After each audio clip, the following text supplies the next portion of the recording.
ভাবুন তো, আপনি গাড়ি চালাচ্ছেন আর হঠাৎ রাস্তাটা নিজেই গান বাজাতে শুরু করলো।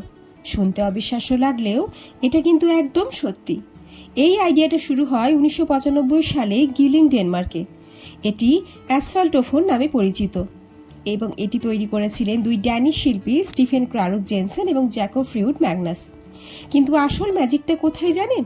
এই রাস্তায় বিশেষ খাঁজ বা গ্রুপস কাটা থাকে, আর গাড়ি যখন তার ওপর দিয়ে যায় তখন কম্পন থেকে তৈরি হয় সুর।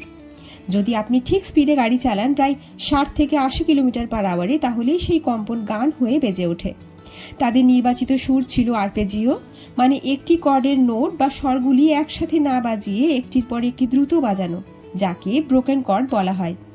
এই প্রযুক্তি শুধু মজার জন্য নয়, এটি ড্রাইভারদের ঘুমিয়ে পড়া থেকে বাঁচায় ও সঠিক গতিতে গাড়ি চালাতে সাহায্য করে। সেকেন্ড মিউজিক্যাল রোড তৈরি হয় 2000 সালে ভিলপেন, ফ্রান্সে, কিন্তু 2007 সালে এই আইডিয়াটি জনপ্রিয় করে তোলে মেলোডি রোড বানিয়ে। সিনজো সিনোদা দুর্ঘটনাবশত একটি বুলডোজার দিয়ে রাস্তার উপর দাগ কাটেন এবং পরে গাড়ি চালিয়ে বুঝতে পারেন যে এগুলি থেকে সুর তৈরি হয়।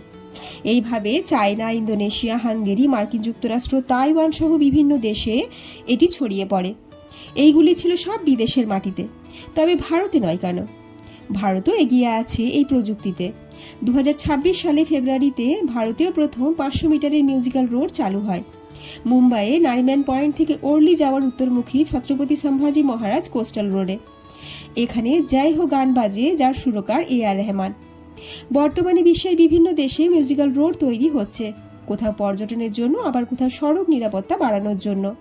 আশা করি ভিডিওটি আপনাদের ভালো লেগেছে। তাহলে লাইক ও শেয়ার করে অবশ্যই পাশে থাকবেন।